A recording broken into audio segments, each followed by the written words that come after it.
Hey everyone. Today I'm thrilled to be joined by Erin Bury, co founder and CEO of Willful. Willful makes online wills easy for Canadians, offering the country's most trusted platform for creating wills and power of attorney documents in just minutes. Erin's been featured in Forbes, the Globe and Mail, and TechCrunch.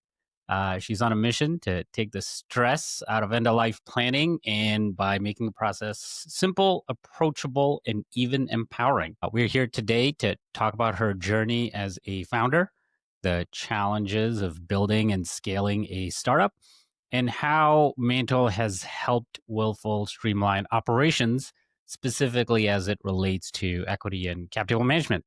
Erin, welcome, and thanks for being here. Thanks, Annette. Excited to be here. Awesome. Let's start at the beginning. Take us back.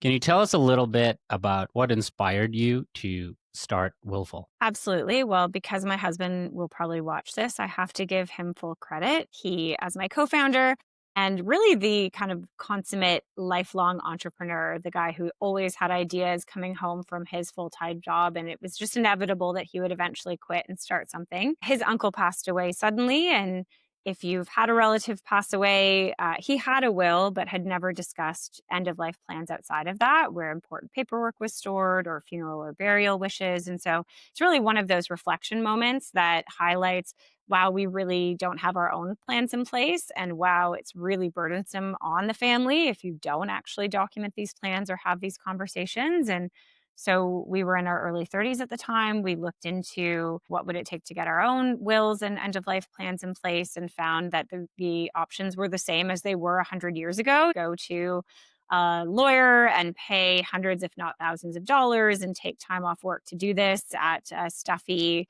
mahogany desk office. And we just thought, there has to be a better way. So that was really kind of the genesis of it was being consumers of this ourselves who thought, we want a product that's just better, more affordable, more convenient, akin to what Wealthsimple was doing to democratize investing. It's fascinating. And you're right; those mahogany desks wouldn't stay polished themselves. It does amuse me that the state of the competition at that time was effectively a non-tech solution. What were some of the challenges in terms of digitizing such a space?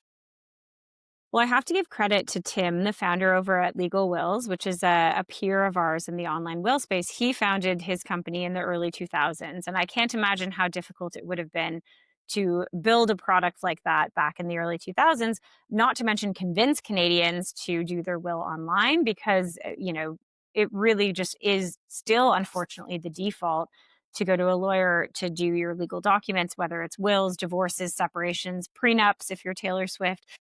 And that still is really the de facto choice. Our biggest challenge, other than convincing people to prioritize this today instead of tomorrow, is just educating people that you can do this online, right? So I think the major challenge for us, though, in the early days, twofold. One that probably a lot of entrepreneurs face, one that maybe they don't. The first being capital, right? How do we actually get funding to actually get this idea off the ground? We are not developers ourselves. And so how do we, get money so that we can actually pay someone to build this for us and cover all the other costs that are inherent when launching a software business? And then the second challenge was the legal expertise. Neither my husband and I are estate lawyers. And so we really had to I give him full credit. He cold called, estate lawyers around Ontario until he found one that said, yes, I'll work with you on this. And a lot of lawyers still to this day see platforms like Willful as competitive, whereas we see it as complementary. We're not handling the folks that have complex situations that are well suited to getting legal advice or working with estate law firms. And for many lawyers, they have to turn clients away who don't have hundreds of dollars to spend on this and who are looking for a more affordable solution. So we really feel we fill that gap for the people that lawyers can't serve. And the lawyers that we found and continue to work with across Canada believe in that as well, believe that there's this underserved group of Canadians for whom Willful is an amazing fit. And that isn't a crossover with their client list. Makes a lot of sense. And the awareness piece, I imagine, is one of the challenges because it's obviously not the most fun dinner table conversation of like, I think we should set up wills, but I can definitely see some of the challenges there. Do you find that consumers are much more open to the idea of getting this done? I mean, obviously, we know what success willful is, but maybe from some of the early days and your early customer conversations, did you discover anything unexpected in terms of bringing such a product to market? Well, I think, you know, as Canadians, we don't learn about estate planning in school, just like we don't learn about finances in school. Financial literacy is often taught at the dinner table or through reading or later in life after you've made a bunch of mistakes. Like when I maxed out my student credit card and didn't pay the bill off and learned what collections are. We learn by doing a lot of the times, or we actually remain ignorant to these things, which is why 57% of Canadians still don't have a will, even though rationally as adults we probably know that we should have one. There's just such a lack of knowledge and education, not only about what happens if you pass away without one, but how to actually go about it, the key components to it, the methods that you can use. And so for us, we always say we're actually not in the business of selling wills. We're in the business of educating people about what estate planning is, why it's important, what happens if you pass away without an estate plan, and then obviously positioning ourselves as the natural choice to get your estate plan, which I'm assuming is very similar to Mantle, right? Yes, you sell cap table software, but ultimately you're in the business of educating founders about why this is so important, why it will matter in future, et cetera. So, I think building awareness is a key component because not everyone knows what a will is and why they need one. Once we can educate them on that and convince them, yeah, this is actually a document every adult should have, hopefully willful becomes the natural choice. You're absolutely right. Just as we try to educate our clients on how a spreadsheet may not be a complete cap table, it's the same way as a sticky note's not going to fill in the void for your own will, where it really needs to be something that's proper and well constructed and complete before it can be exercised in a legal domain. Well, the other interesting thing, you mentioned this in like your early days, it kind of started off with your husband. So, what is that dynamic like being a co founder with your husband? Yeah, we got married in October of 2018 and we moved to Montreal to participate in the Founder Fuel Accelerator about 5 months later. And that was an interesting newlywed experience to be going through a startup accelerator in a new city together. But, I've always been involved in small businesses and startups, and my husband's always felt like an extension of that, a de facto member of the team. And so I actually love working together because you never have to explain the dynamics at the dinner table. There's always a knowledge of the importance of maybe working late or going to that event where you may not have that in another setting. We are very different people, though. He is that, born entrepreneur, the ideas guy, the inventor, the person that's thinking about what could be and the next phase of the business. Whereas I am very much not the ideas person. I'm the type A, super organized. How do we bring these things down from the clouds and make them a reality? And so those skill sets absolutely complement each other, but they also mean that we do, butt heads on things because he'll come home and be like, what if we sold urns through Willful? And I'm like, no,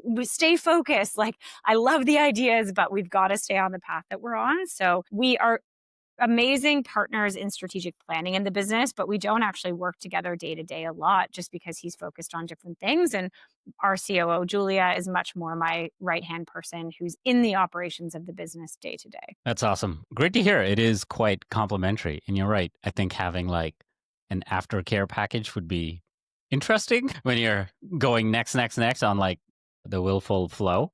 I always tell him that's a great business idea, but it's a different business, right?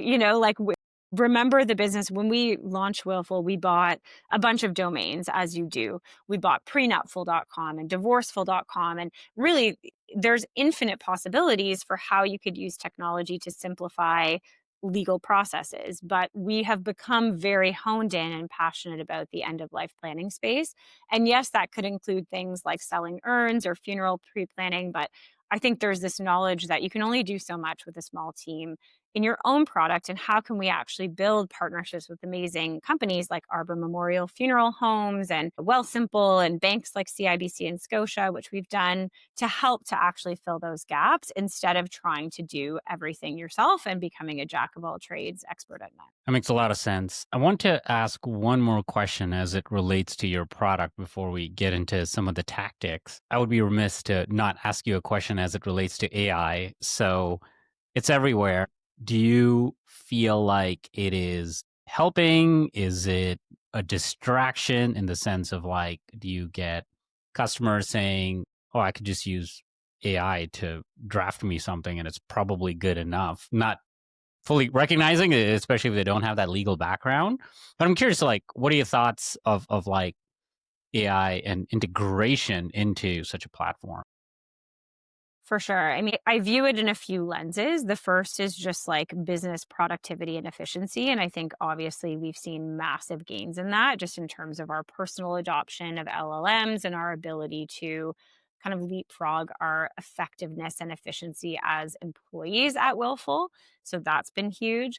The second lens is just through customer support and education. So we have a chatbot, Willa, who has thousands of conversations a month with customers, and you might be creating a will at 3 a.m. while you're breastfeeding your new baby, and our customer support team is not online. And so we found that, and we use Ada, which is an amazing Canadian company, to power that chatbot. And so it's been an amazing way to serve our customers when and where they need us with the legal information and product information that can help them make an empowered choice. And then I think there's the third component, which is just, is AI going to write wills in 20 years? And the answer is, to your point, it already can today. I think what's missing is customer trust, right?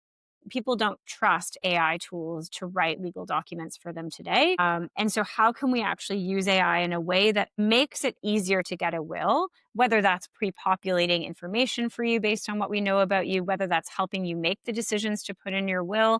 We're still going to work with lawyers to write the legal content for the foreseeable future. But I absolutely imagine a future where AI will draft your legal documents for you. And we want to embrace that instead of railing against it. As I mentioned earlier in our conversation, a lot of the mentality that we've experienced from lawyers over the years has been a rejection of technology, reticence to work with companies like Willful because it's the antithesis of what they're trying to do. And ultimately, the goal of Willful is to improve access to justice. 57% of Canadians don't have a will. If AI actually makes it easier for 100% of Canadians to have a will in an affordable, easy, and high quality way, where there's not going to be a million issues with the state administration or errors, that's a good thing. And Willful will be a partner in that and will embrace that future. Today, I do not think we are at a place in 2025. A customer trusts some early adopters, absolutely, but the mass population trusts ChatGPT to draft a legal document for them. But maybe we'll be there sooner than I think, and we'll be ready. That statistic is quite eye opening, though. 57% of Canadians do not have a will. Mhm. 90% of people under 35. Wow. Not surprising because I imagine for a lot of people, the trigger point is a major life event, be it getting married, buying a home. Funny enough, you have all of that on your website. That makes a lot of sense. And hopefully if it can help folks draft wills faster, hopefully it can also convince them on the importance of it, right? Because you still have to be self-driven to make that happen. Thank you for sharing. I'd love to get into something a little bit more tactical. We'll jump into the topic of cap tables. This comes up a lot. We at Mantle, obviously, our mission is to just revamp the way private assets are managed. We have a founder-friendly, founder-first platform for cap table management. One of the most common questions we get is, why can't I just use a spreadsheet? What are some of the gotchas and such? So we'd love to hear Willful's story as it relates to that. What were some of the challenges you faced managing your cap table? And if you could walk us through how it was before in the early days and how it is today. Yeah, it's interesting because Willful's not my first business, but in the businesses I had prior, there wasn't a huge cap table component, right? It was either a couple people and myself, or it was a service business where we were bootstrapping it, we weren't raising external funding. So cap tables were something that were very foreign to me. when we embarked on Willful. And we always knew that we wanted to raise external capital. We knew that we wanted to take that path and to kind of be able to leapfrog our growth instead of bootstrapping and growing very slowly, even though we were revenue generating from almost the beginning. But I don't think that I really even had heard the term cap table. I don't think I understood the importance of it. Even today, when people ask, what's the one piece of advice that you'd have for someone just starting out? My answer is always understand the importance of your cap table. Be very cautious about giving away equity. It is the number one. It's like in life, time is the one thing you can't buy more of. Equity is one thing that it's very difficult to buy more of once you give it away. For us in the early days, it was ignorance about it. You know, what is a cap table? What's the importance of this? How will this be used in future? And how should we manage, guard, improve this over time? And then we raised a lot of, friends and family funding and convertible notes and things where the cap table wasn't super important. We weren't necessarily dealing with sophisticated institutional investors who were asking to see a very detailed cap table. When that happened, when we raised our first institutional round of funding in 2020, I think that was the first time that it was like, oh, there's a spreadsheet and it has a lot of gobbledygook and numbers, and I need to be able to understand how to read this. And I remember reading Founder Deals by Brad Feld, and that being a huge tool that I used to go through the funding process. But even that doesn't really touch on the intricacies of cap table management. And so over the years, I would say I have learned a lot about what a cap table is, how to read it, and the importance of it as an instrument to give a really clear, real time picture of your company's ownership and your employee stock option plan, and basically how all these moving pieces work together and are used as an evaluation tool by any future investors, partners, etc. We did have a spreadsheet, right? We just had an Excel spreadsheet like everybody else. And when we actually looked at cap table management software like Carta, bleep that out if we're not allowed to talk about the competitors. But when we actually asked around, that was really the only option. And when we had a call with them many years ago, I think it was something like $5,000 a month. We still don't pay that for any software. It was just so out of the realm of possibility for us that it was like, okay, it was a non starter. And so it did continue to be that very offline Excel sheet that probably had 17 different versions in different places. And you're always trying to search for that most updated one. That was how the process worked for us until Mantle, right? Until we learned about, I think we were a beta customer, hopefully an early and valuable customer to give feedback. But I remember when Emma reached out and said, hey, I'm building this thing, I was like, thank God. Right? It's crazy that the only option out there is spreadsheet or $5,000 a month. Like it's kind of like Willful. Like the option is don't create a will at all or pay $2,000 to a lawyer. There has to be something better in the middle. And for us, Mantle has very much become that, as well as going well beyond the cap table to help us with a variety of other things, which I'm sure we'll get into. Yeah, you've basically touched upon every single pain point that motivated the creation of Mantle in the first place, between the manual tracking of spreadsheets, the incredible cost we see with the incumbents, and also the education piece in terms of recognizing, as you said, with time, equity is the most important resource. Can't get more of it, can't get it back that easily.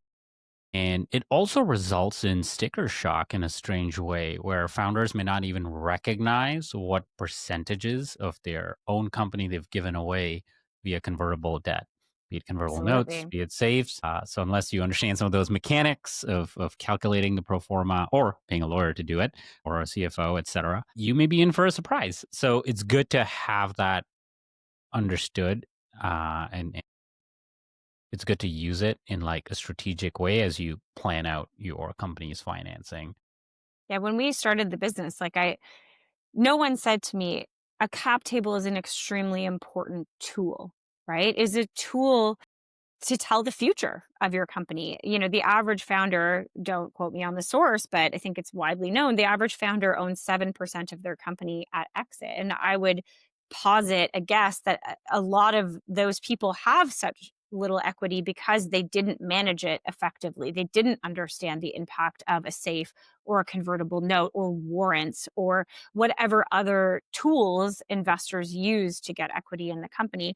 Even things like for us, we had an advisory board in the early days. And so giving advisors equity, play stock options pools and how those affect the dilution over time, especially when you know that an investor is going to ask for a certain size of an ESOP pool at every round you go through. Like this was not even on my radar, which is truly why, and I'm not just saying this because we're having this conversation. My number one piece of advice when people ask me this in interviews is understand what your cap table is and not just why it's important to manage it, but how it can be a tool to help you retain equity over time and tell a really great story about your company. And that is something now I love that, I'm on the Mantle newsletter list and I see all the resources you're putting out. It really, to me, is that equivalent to Brad Feld's Founder Deals book, which was such a key, basically Bible to me as I went through the fundraising process and taught me how to read a term sheet and what the difference is between angel investors and VCs and the motivations of these groups. That's essentially what you're doing for founders now. I wish I could go back in time 8 years and have a course on cap tables and why they're important and how to manage them. And also just on good governance. Mantle is not just something that we use to have an easily exported, up to date cap table. It's something that we use to give our stakeholders a view. Like they can log in and see their holdings at any given time. It's a tool that we can use to issue board resolutions and option grants, which has saved me thousands of dollars on legal fees. I love our law firm Blake's, but I don't think they find it interesting to issue ESOP grants. They want to work on the meatier, more interesting things, right? So I've been told by folks that we've worked with and investors that we have excellent governance. And one of the reasons that we do is because we use Mantle and our SHIT is just in order and easily accessible at any given time. And that is not true for every company. You bring up some really good points there.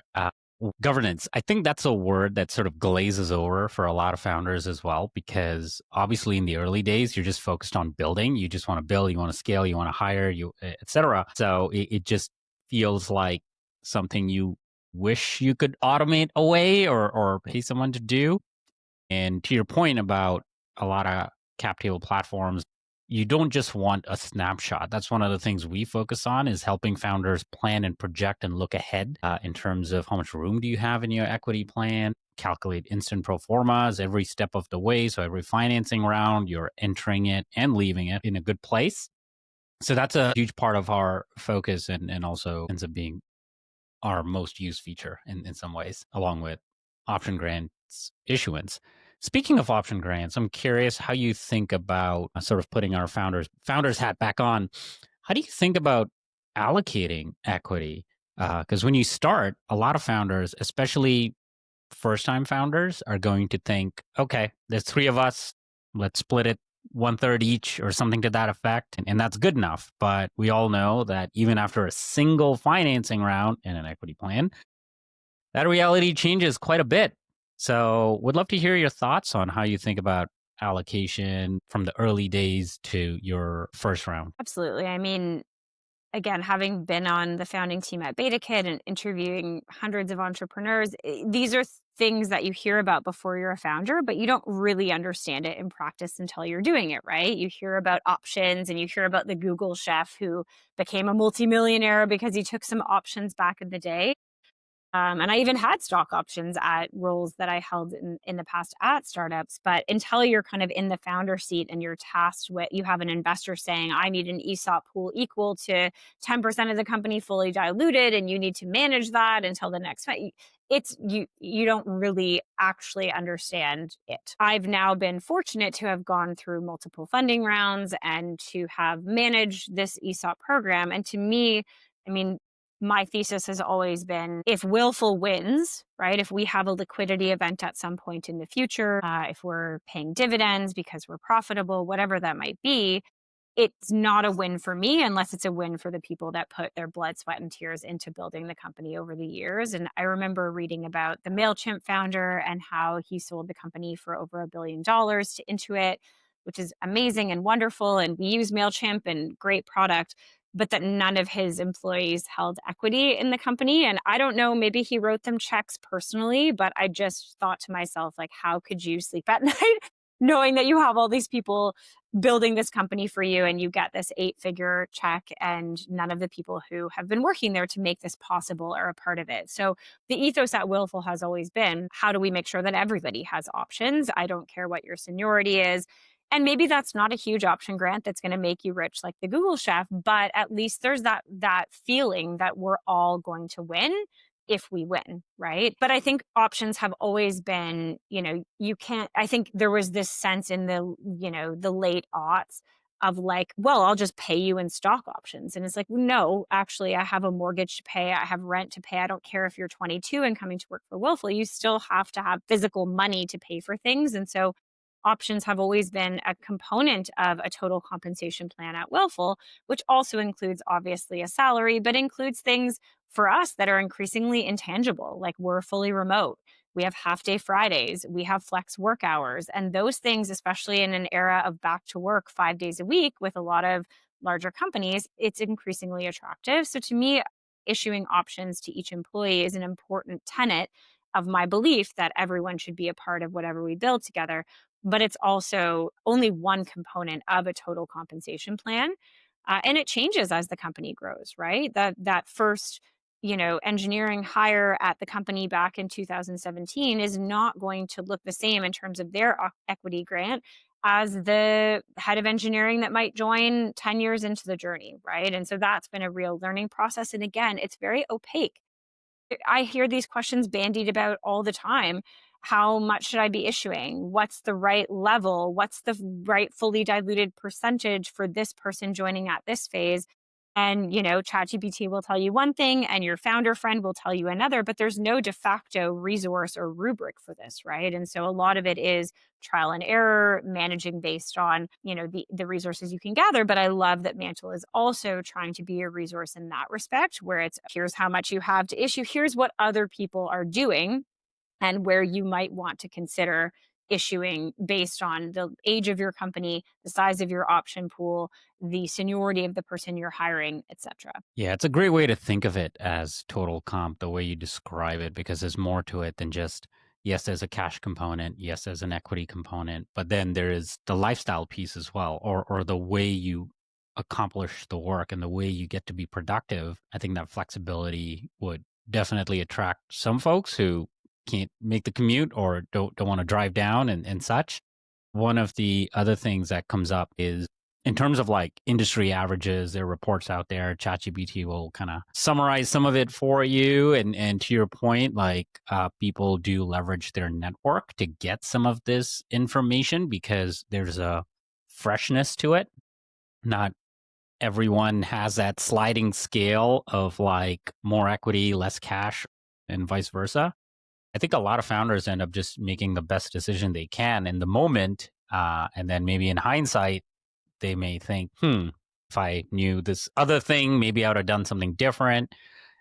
Speaking of hindsight, we'd love to hear in retrospect, based on everything you know so far, if you could if you had a do-over, is there anything you would change with respect to how you navigated your growth and any sort of cap table decisions you've made? Yeah, I mean, I think I would go back in time and be much more protective of every share that we've given out. Not to say that we would make any decisions differently, but I would go back and view this finite resource as the most valuable thing you have as a founder. And we have given away equity to advisors, to investors, many of whom, and many of those decisions we wouldn't change. Would I have loved to undo them? Yeah, but in the moment, did we need to give equity to that employee to get them to say yes as our first team member? Did we need to give those advisors shares so that they would give us advice at a time when we absolutely needed it, or give equity to the friends and family investors who made Willful possible? Many of these decisions probably wouldn't change, but I would have just loved to have been more educated on those decisions, on things like, hey, in 3 years you're going to have an investor who's going to dilute you by X, and then you're probably going to do that again. And so you just, the choices that you're making today have a lot of ripple effect in the future. And so it's not just thinking about that option grant you're giving today to an advisor, it's thinking about how that actually makes a difference 5 years from now. And then, when we entered the Founder Fuel Accelerator in 2019, I remember one of the advisors at Real Ventures saying to us, if I could give you one piece of advice, it would be to spend the money on the good law firm and get all of this stuff set up right from the get go. And obviously, being new founders with very little money, we obviously didn't listen. We used, the friend of a friend lawyer. And we did have to go back. We've worked with Blake's for many years as our law firm, and we had to pay them a lot of money to go back and fix a lot of those governance things. Because to your point earlier, there is always this perception that I see amongst early stage founders that process, documentation, spending money on legal fees and setting things up right is not where we need to spend our time, right? Like that's a waste of money. It's a waste of time. Move fast, break things. We'll figure it out later. And actually, what I've come to believe is that documentation, proper governance, documenting processes and playbooks, and making sure your business can run without it all being up here is actually the best way to grow a scalable business that is attractive to investors or acquirers or employees or whomever else. It's having your SHIT together, right? And so I would go back to day one and I would hire the big law firm. And they use Mantle. So hopefully I would also have access to Mantle, which didn't exist then. But just putting that stuff in place properly from the beginning is, if I could say one thing to people, it's worth the money. Spend the money on the law firm, get something like Mantle set up, have these proper governance structures in place from day one. It is much more expensive and much more of a headache to fix later on. I think the key word you said earlier is institutional investor, because that is where a startup goes through the diligence process. And for diligence, a lot of founders obviously focus on growth, product, strategy, team, etc. All obviously very, very important things. But governance is a huge part of that. And I think being able to navigate that financing round with confidence, if your diligence and your governance is in order, is a big part of that success. So hopefully founders take that to heart. And thank you for the kind words, of course. Blake's does indeed use Mantle to manage clients. And I should note, Mantle's not paying me. I pay Mantle. Like I am a paid customer of Mantle, but I cannot say enough great things about the product, not just for myself, but also for all of the stakeholders, the employees and ex employees, the investors who have access to this and can view their holdings at any time, can actually empower themselves with the knowledge about their holdings in Willful, which previously, it would be someone emailing me saying, can I get an a CSV of the cap table, or can you email me with my holdings? So to me, Mantle is about empowerment and transparency, not just for the founders in the business, not just for someone who's looking at your data room, but also for every stakeholder that you have in the company, whether that's an employee, a consultant, an advisor, an investor. And that knowledge really is power. Exactly. And getting out of that sort of operational workload frees you up to do the big things you need to do for your business. Yes. So I think there's that hidden cost, that sort of ongoing weight that people don't realize. It just builds up over time. So yes, there are tools out there, but you actually have to use them to get their benefit. And Mantle is one example. I'll segue into going back to the founder advice piece. Every founder has some kind of a oh no moment. Wondering if that's something you've lived through, experienced. Was there ever a time where survival felt uncertain? You mentioned you raised in 2020. I think that might have been an interesting time to fundraise. What was yours and what got you through it? Yeah, I mean, my husband and anyone who knows me will tell you I'm an extremely positive person, almost like unfailingly positive. And whenever there's a setback in the business, of which there always are, I'm always the person that's like, it's okay. We're going to deal with it. We're going to get through it. Like we've got this. But I remember in March 2020, we were issued a term sheet. I think it was 2 days before the world shut down, our first institutional funding round.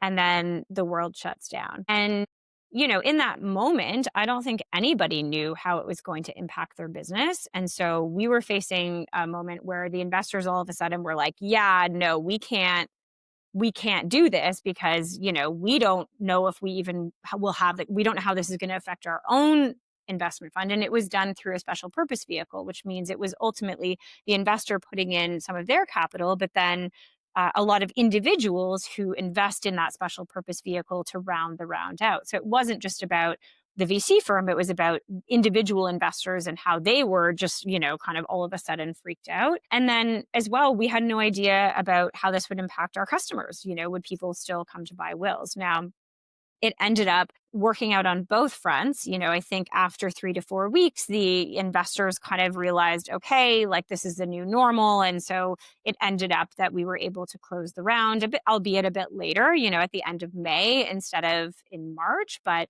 we were able to navigate that and to highlight that it was still a prudent place to put their capital. And then concurrently, Willful exploded. I mean, it was one of those situations where nobody wants to prioritize thinking about your own mortality until a global pandemic hits. And then all of a sudden, creating a will goes from the bottom of your to do list to the top. So we saw our traffic explode by 600% overnight. We gave away hundreds of thousands of dollars in wills to healthcare workers. We were featured in media across the country rather.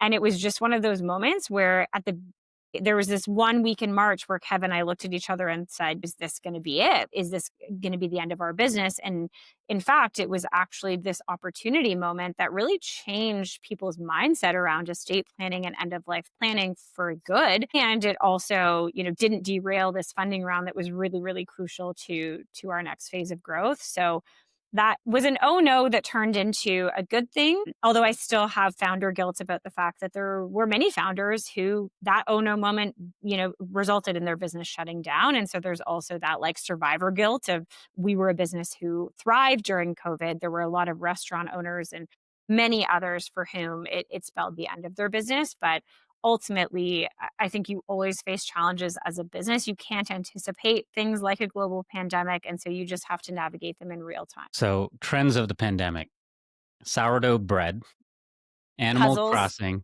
and wills. and wills. That makes a lot of Exactly. sense. Erin, this has been incredible. Thank you for your time. Thank you for your insights. Before we wrap up, could you share your favorite Mantle feature?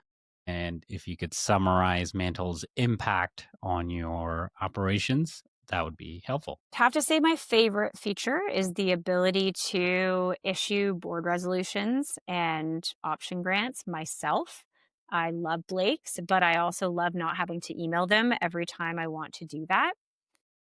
And I would also say up there is the ability to export my current, as of that day, cap table to be able to share with my accountants or whoever else needs it instead of digging through my desktop files to find what I think might be the most recent spreadsheet.